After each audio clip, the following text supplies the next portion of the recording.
오늘 주신 하나님의 말씀은 야고보서 4장 7절에서 10절까지의 말씀입니다. 그런즉 너희는 하나님께 복종할지어다. 마귀를 대적하라. 그리하면 너희를 피하리라. 하나님을 가까이 하라. 그리하면 너희를 가까이 하시리라. 죄인들아, 손을 깨끗이 하라. 두 마음을 품은 자들아, 마음을 성결하게 하라. 슬퍼하며 애통하며 울지어다. 너희 웃음을 애통으로, 너희 즐거움을 근심으로 바꿀지어다. 주 앞에서 낮추라. 그리하면 주께서 너희를 높이시리라. 아멘. 지난 주에 소명 7번째 그 시간에 세상과 벗하지 말라는 말씀을 우리가 같이 나누었습니다. 세상과 벗하지 않는 것은 세상 속에서 우리가 제사장이 되는 역할을 감당하는 것이고, 그것이 성령을 우리에게 보내주신 목적에 부합하는 것이며, 성전인 우리의 몸을 아름답게 성전으로 세워나가는 것이다 라고 하는 말씀을 드렸습니다. 지난 주 중에 교우분 한 분이 저한테 이제 메일을 보내셨어요. 그 생활 중에 이제 그 소명에 대한 우리가 이제 생각을 깊이 하는데, 이제 소명이 거창한 것이 아니라 생활 중에서 조금씩 바꿔나가자라고 하는 그 말씀을 우리가 같이 나누는데, 이것이 이제 너무 좋다는 거예요. 좋고 참 그 의미가 있고, 그래서 이제 바꿔나가고 싶은데 문제는 너무 어렵다는 겁니다. 사실 이게 생활 중에서 우리가 소명을 갖고 실천해 나가자라고 하는 것이 오히려 더 쉬울 것 같지만, 그게 이제 조금 더 이제 어려운 것 같다. 이제 그런 이제 말씀을 이제 해주셨어요. 고맙다는 얘기를 하면서. 근데 오늘 제가 여러분들에게 말씀드리고 싶은 것은, 오늘은 조금 더 어려운 것 같습니다. 그래서 오늘 이 말씀이 이제 지난주하고 이어지는 말씀이거든요. 지난주와 같이 이렇게 연결이 되는 말씀인데, 지난주에 다 우리가 그 말씀에 대한 뜻을 우리가 그 짧은 시간에 생각하지 못해서 오늘 이렇게 나누어서 이제 하는 건데요. 오늘 이 말씀을 통해서도 우리가 생활 중에 그 소명을 찾고 또 실천해 나가면 좋겠다 생각을 해봅니다. 오늘 말씀 중에 가장 이해가 좀 어려운 말씀이 한 구절이 있는데, 그것은 우리가 예수를 믿으면 기뻐해야 되고 평안을 누려야 되는데, 야고보 사도는 우리에게 애통하라, 근심하라 라고 하는 말씀을 하십니다. 9절 말씀이죠. 9절 말씀 읽어드립니다. 슬퍼하며 애통하며 울지어다. 너희 웃음을 애통으로, 너희 즐거움을 근심으로 바꿀지어다. 이렇게 우리가 신앙생활을 하는 가운데 기쁘고 평안해야 하는 그런 마음이 있음에도 불구하고 이 반대의 개념을 우리에게 이제 얘기를 합니다. 애통해라, 그리고 근심해라라고 하는 말씀이죠.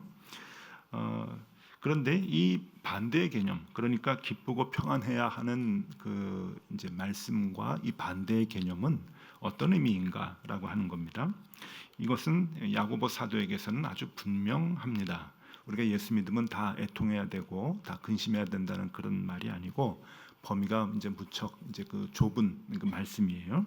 이 말씀은 망가져가는 하나님의 나라를 위해서 애통해하라라고 하는 그러한 그 의미입니다. 그러니까 하나님께서 우리에게 하나님 나라를 만들어 나가라라고 하는 그런 그 특명을 우리에게 주셨는데, 이 그리스도인들이 하나님의 나라를 이 세상에서 만들어 나가야 되는 사명이 있음에도 불구하고 오히려 하나님의 나라를 망가뜨리는 그런 그 역할을 하고 있는 것에 대해서 마음이 아픈 겁니다. 그래서 그러한 그리스도인들로 인해서 하나님의 나라가 망가져가는 그 현상을 너희들이 보면서 애통해하고 근심해야 한다라고 하는 그러한 이야기를 하고 있는 것입니다. 하나님 나라는 조금씩 든든히 서가고 든든히 만들어져 나가도 시원치 않은 판에, 하나님의 나라가 오히려 그리스도인들에 의해서 망가져가고 있고 훼손되어 가고 있다고 하는 것에 대해서 야고보 사도는 아주 깊은 그 안타까움을 가지고 있는 것이죠. 그러면서 그 이유가 무엇인가 하는 것을 오늘 말씀을 통해서 우리에게 밝히고 있습니다. 그것이 이제 1절에 나오는데, 1절은 이제 지난주에 그 본문이었죠. 그 이유가 이제 야고보 사도는 이렇게 얘기합니다. 야고보서 4장 1절 읽어드릴게요. 너희 중에 싸움이 어디로부터 다툼이 어디로부터 나느냐? 너희 지체 중에서 싸우는 정욕으로부터 나는 것이 아니냐? 그래서 분명하게 정욕이 있다. 우리 가운데 지금 그리스도인들에게 지금 얘기하는 거거든요. 세상 사람들을 향해서 지금 써주고 있는 편지가 아닙니다. 교회를 섬기고 있는 그리스도인들에게 너희 중에 아직도 남아 있는 정욕이 하나님의 나라를 자꾸 훼손해가고 있다라고 하는 것을 얘기하는 것이죠. 그래서 그 현상을 보고 애통해라. 그리고 근심해야 된다라고 하는 것입니다. 그리스도인들이 교회 안에서조차 이 좀처럼 이 정욕을 이제 없애지 못하고 있다고 하는 거죠. 여러분, 믿음의 공동체는 정말 그 선하고 하나님의 나라처럼 보이는지, 하나님의 천국을 보여주고 있는지 그렇지 않습니다. 모든 그 믿음의 공동체에도 뭐 문제가 있다, 뭐 또 여러 가지 상처가 있다, 아픔이 있다, 다들 얘기를 하는데 야고보 사도가 이미 2000년 전에 그 원인을 얘기하고 있는 겁니다. 그것은 우리 가운데 정욕이 아직도 사라지지 않았기 때문이다라고 얘기하는 것이죠. 정욕으로 인해 싸우는 사람들, 그리고 욕심으로 인해 더 가지려고 하는 사람들, 더 높아지려고 하는 사람들로 인해서 하나님 나라는 망가져가고 있는 것이고, 그것을 야고보 사도는 애통해라, 애통해하고 있으며 우리에게 애통하며 근심하라고 얘기하고 있습니다. 유진 피터슨이라고 하는 목사님이 계십니다. 며칠 전에, 한 일주일 전에 돌아가셨는데 이분은 별명이 하나 있어요. 목회자의 목사님이다라고 하는, 목회자, 이 시대의 목회자들의 목사님이다라고 하는 별명을 갖고 계신 분인데, 이분은 그 오늘날 그 시대를 보고 뭐라고 이제 말씀 정의를 해주셨냐면은, 오늘날은 경쟁 사회가 아니라 전쟁 사회라고 얘기를 합니다. 경쟁 사회도 벅찬데 전쟁 사회라고. 경쟁하고 전쟁하고 무슨 차이가 있을까요? 경쟁은 서로 노력을 해가지고 내가 남보다 우위에 서는 것을 선으로 생각을 하는 거죠. 그게 경쟁인데, 전쟁은 내가 살아남기 위해서 남을 죽여야 되는 것이 전쟁입니다. 그러니까 우리 시대가 이미 경쟁 시대, 경쟁하는 사회 때문에 우리가 참 몸살을 앓고 있고 이 경쟁 사회를 바꿔야 된다라고 생각을 하는데, 생각하면 뭐합니까? 사회는 이미 경쟁 사회를 뛰어넘어서 전쟁 사회가 돼버리고 말았다는 거예요. 기업과 기업에서도 남을 죽여야 내 기업이 살고, 학교에서도 남을 죽여야 내가 성적이 올라가고 하는 이러한 그 시대에 살고 있기 때문에 우리가 이 경쟁 사회를 없애자고 하는 그 차원에서 지금 노력을 해야 되는데 오히려 더 이렇게 악해져가고 있다고 하는 것이죠. 이제 이런 것에 대한 책임감을 그리스도인들이 이제 지고 사회를 보면서 애통해하고 근심을 해야 되는데, 이제 그 모든 원인이 그리스도인들에게 있다라고 하는 것을 얘기해주고 있는 것입니다. 그래서 야고보 사도의 권면은 우리의 죄와 정욕으로 인해서 하나님 나라가 자꾸 무너져가는 것을 하나님의 사람들이 바로 잡아야 된다라고 하는 것을 얘기해 주는 것이죠. 뭐 해결은 세상 사람들이 해결해 줄 수 없습니다. 원래 하나님께서 창조하신 그 창조의 세계를 우리가 보여줘야 되는 건데, 우리가 그것을 보여주지 못하고 세상 사람들과 휩쓸려서 세상과 벗대면서 늦게 살아가다 보니까 자꾸 훼손되는 것 아닙니까? 그러니까 우리가 자꾸 다시 바꿔나가야 되는데 자꾸 바뀌지를 않는 거예요. 그것이 야고보 사도에게는 우리에게 다시 소명이 돼서 그 소명을 가지고 이 경쟁 사회를 초월한 전쟁 사회를 바꿔나가야 되는 책임이 우리에게 있다라고 하는 것입니다. 그러기 위해서 제일 중요한 것은, 여러분, 제가 갖고 있는 믿음이나 여러분들이 갖고 있는 믿음이나 이 믿음을 바꿔야 되는 거예요. 우리가 믿음에 대해서 생각하고 있는 그 기준들, 그 생각들을 송두리째 하나님의 그 기준으로 바꾸지 않으면은 쉽지 않은 거죠. 이솝 우화 중에 황금알을 낳는 거위라고 하는 이야기가 있죠. 뭐 이제 원래는 황금알을 낳는 거위인데 뭐 여러 버전이 있어요. 황금알을 낳는 닭이라고 하는 얘기도 있고, 근데 이제 거위로 얘기를 하겠습니다. 황금알을 낳는 거위는 어느 그 농가에 이제 그 거위를 키우는데 알을 이제 툭 낳는 거예요. 매일 알을 낳는데 이 알이 이제 황금이 나오는 거예요. 황금이 나오니까 이 주인이 저 뱃속에는 황금이 가득 들어있는 것 같이 생각이 돼가지고 그 황금을 더 많이 얻으려고 이제 배를 갈르죠. 배를 갈랐는데 그냥 죽어버리고 말았다. 그리고 이제 황금은 알은 이제 그 뒤로부터 없었다는 그런 이제 이야기입니다. 우리가 이제 잘 알고 있죠. 이 이야기에 대해서 종교 사회학자인 세계적으로 유명한 종교 사회학자인 로버트 벨라라고 하는 교수님이 계십니다. 이분은 이제 하버드에서 공부를 하셨고 학위를 받고 버클리에서 이제 평생을 이제 교수를 이제 하셨던 분인데, 그래서 이 버클리 대학이 이분 때문에 종교 사회학이 굉장히 유명합니다.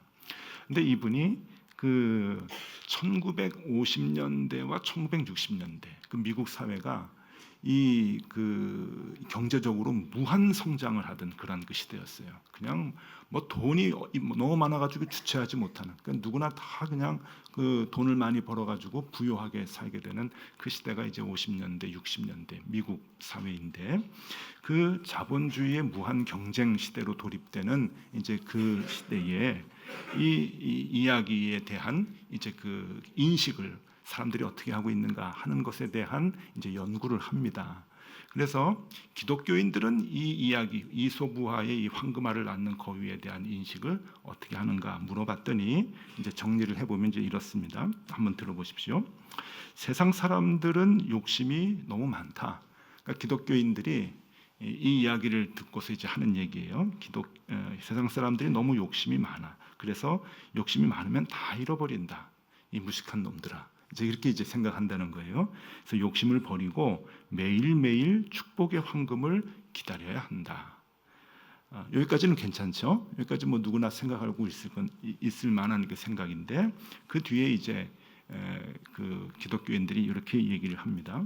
그것이 황금을 제일 많이 얻을 수 있는 방법이다. 이제 그렇게 생각을 한다는 거예요. 야, 이 바보들아, 그 배를 가르면 어떡하냐? 그 매일매일 나오는 건데 가장 많이 황금을 얻으려면은 배 가르면 안 돼. 조금 기다려야 돼. 욕심을 버려야 돼. 이제 그런 마음을 갖는다는 거예요. 그런데 우리가 다 알고 있죠. 이미 이 그 황금알을 낳는 거위에 대한 교훈은 뭡니까? 이 교훈은 황금이란 일상생활이 황금이라고 하는 거예요. 매일매일 닭이 알을 낳든 거위가 낳든 매일매일 반복되는 그 행위가 황금, 축복이라고 하는 거죠. 그래서 이 일상의 삶이 바로 축복인 것인데, 이 일상이 아닌 아주 특별한 것을 얻으려고 하는 그 삶은 그 일상생활을 축복을 망치는 것이다 라고 하는 것이죠. 이게 이 이야기의 근본 교훈 아닙니까?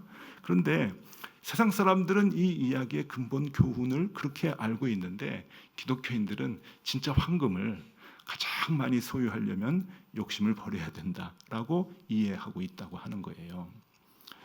마치 이제 이런 것 같죠. 여러분 그 네잎크로바의 꽃말이 뭔지 혹시 아십니까? 행운이죠. 행운. 그 행운을 찾아서 우리가 많이 애를 쓰잖아요. 네잎크로바의 꽃말이 행운인데 세잎크로바의 꽃말이 뭔지 아십니까?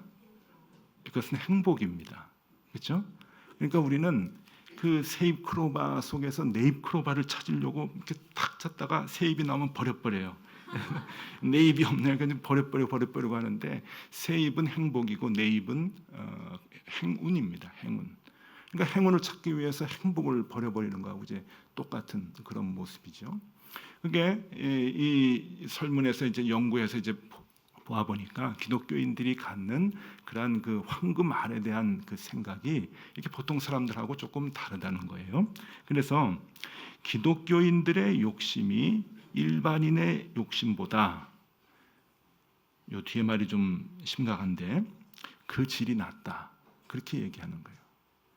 기독교인들이 갖는 욕심이 일반 사람들의 욕심보다 질이 낮다. 이유는 기독교인들은 세상적인 욕심을 하나님의 이름으로 포장하고 있기 때문이다. 하나님의 이름으로 하나님이 복 주신다, 하나님이 축복해 주신다라고 자꾸 얘기하지만 다 지 마음이라는 거예요. 하나님 이름 갖다 대니까, 그리고 자기 욕심껏 다 이루려고 하니까 질이 낮은 거라는 거죠. 차라리 자기 이름 대고 자기 욕심껏 사는 것이 훨씬 더 솔직한 거 아니겠느냐. 기독교인들이 그 마음의 욕심이, 그 욕심을 이루려고 하는 그 마음이 질이 너무 낮다. 이거는 참 새겨들을 만한 그 말이 아닌가 하는 생각을 합니다. 언뜻 보면은 이 황금알을 낳는 거위 얘기에 대한 기독교인들의 생각이나 해석은 욕심을 내려놓은 말 같기도 합니다. 한꺼번에 많은 거 얻으려고 하지 말아라. 그 마음을 버리고 하루하루 기다려라. 욕심을 좀 내려놓고 하루하루 기다려라. 그러면 더 많이 얻는다. 예, 욕심을 내려놓는 것 같지만 이것은 또 다른 차원의 욕심을 보여주는 이야기다라고 하는 것이죠. 이것을 보면은 한국 교회가 해석이 돼요. 그 이야기에 비추어서, 그 이야기의 창에 비추어서 우리 지금 한국 교회의 모습들을 이렇게 보면은 한국 교회가 욕심을 내려놓으라라고 자꾸 얘기함에도 불구하고 욕심껏 나가는 그 모습이 아하, 여기에 기인하는구나라고 하는 것이 보이는 거죠. 요즘 한국 교회의 모든 상황들 보면서 안타까워하고 교회뿐만이 아니고 교회 밖에서조차도 안타까워하면서 이슈가 되고 뉴스거리가 되고 하는 그런 상황에 보면은 모든 문제가 욕심입니다. 목회자들의 욕심, 교회의 욕심인데 그 욕심이 자꾸 하나님께서 주시는 축복으로 포장이 되어 있다는 얘기예요. 그러니까 그 욕심껏 결국은 목회해 나가는 거고 욕심껏 교회가 나가는 것인데 그것을 자꾸 하나님 말로 그냥 포장을 해버리니까 질이 낮은 거예요. 우리가 세상 사람들보다 질이 낮은 거죠. 야고보 사도는 우리에게 세상과 벗하지 말라고 말을 하면서 아직도 세상과 벗하는 마음을 끊지 못하고 있는 것을 지적을 합니다. 그래서 두 마음을 가지고 있다. 너희들이 두 마음을 가지고 있다라고 이야기를 하죠. 야고보서 4장 8절 오늘 본문 말씀입니다. 읽어드립니다. 하나님을 가까이 하라. 그리하면 너희를 가까이 하시리라. 죄인들아 손을 깨끗이 하라. 두 마음을 품은 자들아 마음을 성결하게 하라.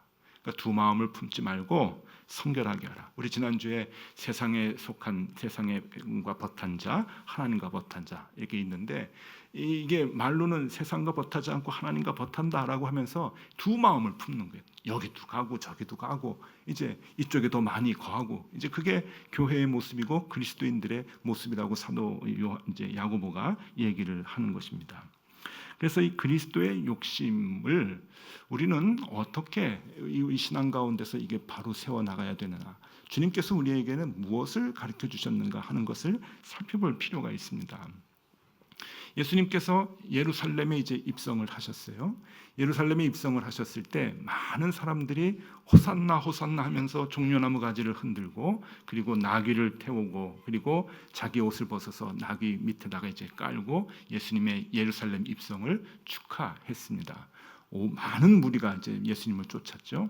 그 중에는 예수님의 12제자도 예수님을 열렬히 쫓았고 예수님과 함께 이제 입성을 하게 됩니다. 종려나무 가지를 흔들고 그 다음에 카페트를 깔았다. 카페트가 없어가지고 옷을 깔았지요. 그러나 그 나귀 밑에 카페트를 깔았다라고 하는 것은 왕으로 오시는 이에 대한 예의입니다. 말을 타야 되고 그 다음에 카페트를 깔고 그리고 종려나무 가지를 흔드는 것은 이스라엘 사람들에게 있어서 왕에 대한 예우였던 거죠. 예우할 만한 그런 물건들이 없어서 대체한 것뿐이지 이스라엘 사람들이 생각했던 것은 왕이었습니다. 왜냐하면은 이제 기다리던 메시아가 온 겁니다.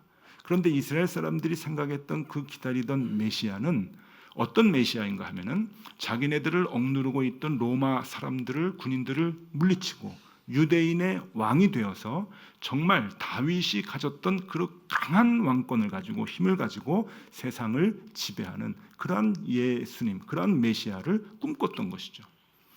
5,000명을 먹이시고 죽은 자를 살리시고 무리를 걸어오시는 그러한 능력들을 체험을 계속하면서 저분이야말로 이제 우리 유대인들을 로마 사람들보다 훨씬 강하게 만들 왕이 충분히 될 만한 사람이다 라고 여겨서 예루살렘 입성할 때 왕으로 여겼고 왕으로 환영을 했던 것입니다.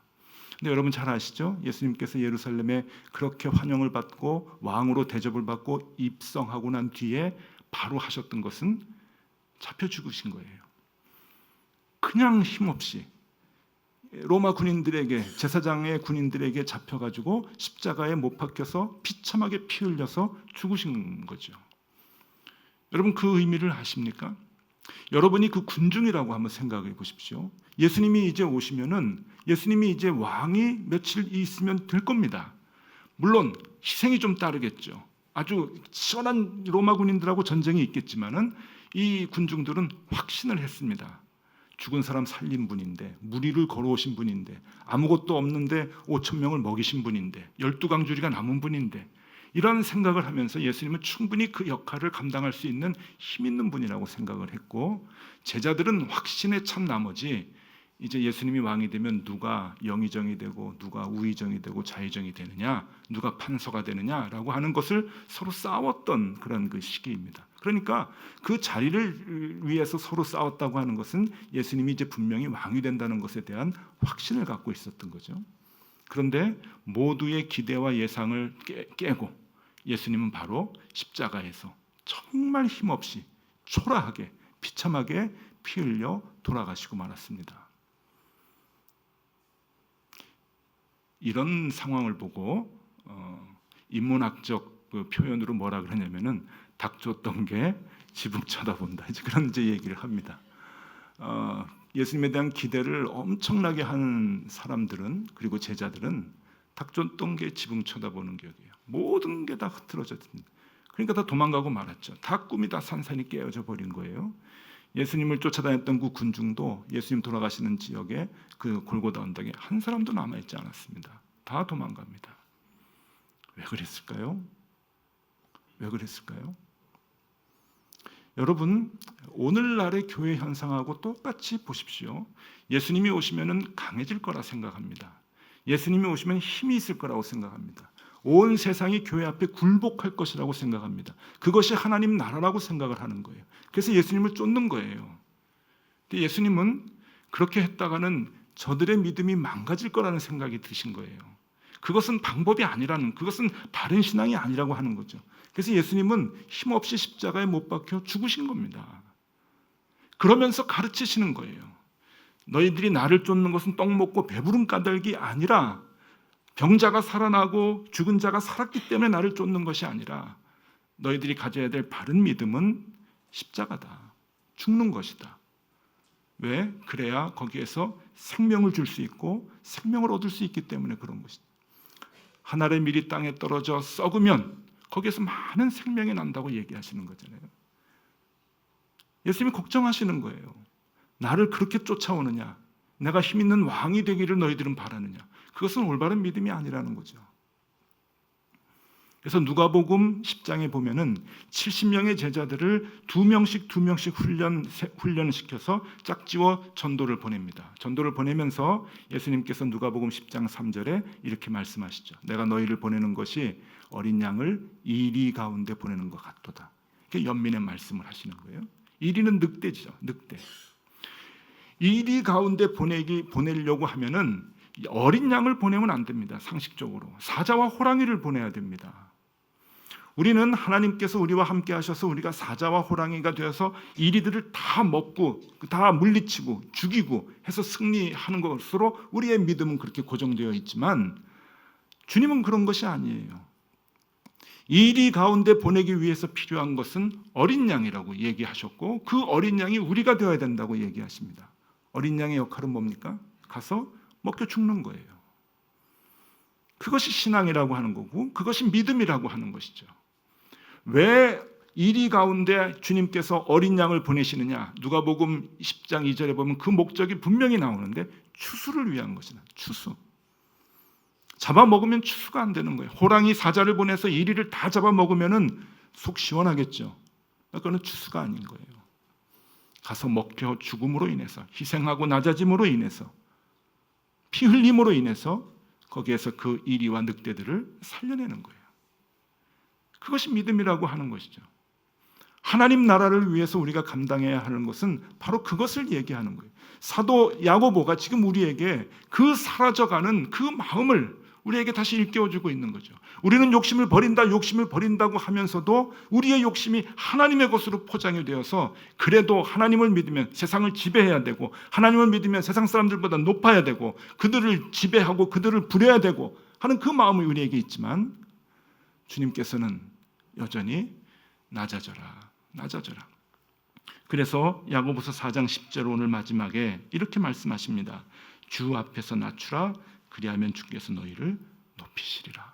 높이시리라. 이거예요. 우리의 욕심을 하나님의 말씀으로 포장하지 마십시오. 그냥 그대로 우리가 죽는 거예요. 이리와 늑대 앞에서 먹히는 양같이 아무 힘없이 십자가에 못 박혀서 피 흘리신 예수님 같이 그 마음을 가지고 우리가 파송되는 곳에서 살아갈 때 그리고 죽을 때 거기에서 하나님의 나라가 완성이 되어 간다라고 하는 것이죠. 조금 더 어렵습니다. 지난주보다.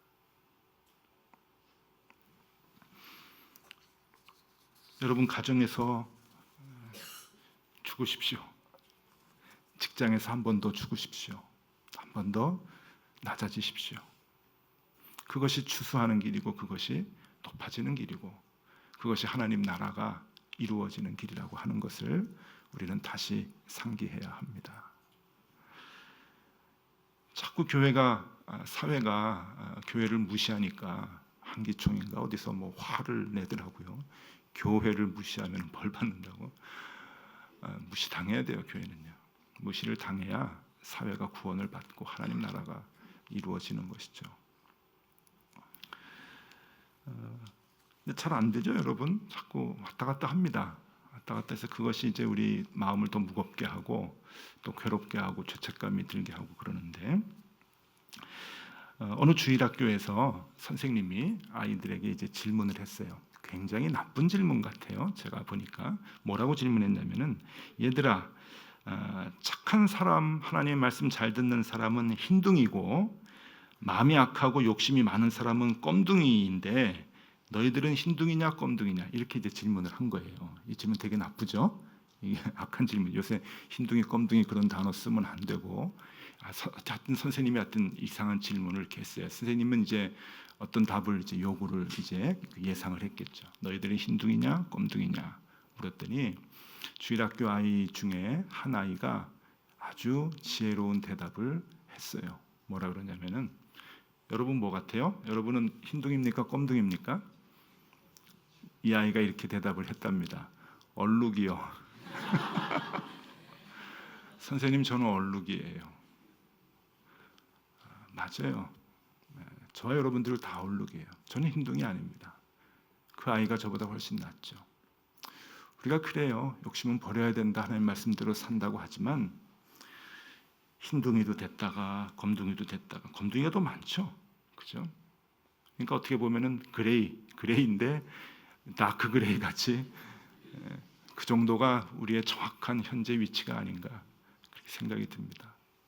여러분 그런데요. 우리 조금씩 좀 하얗게 해나가면 좋을 것 같아요. 그냥 죄책감 가운데 너무 빠지지 마시고요.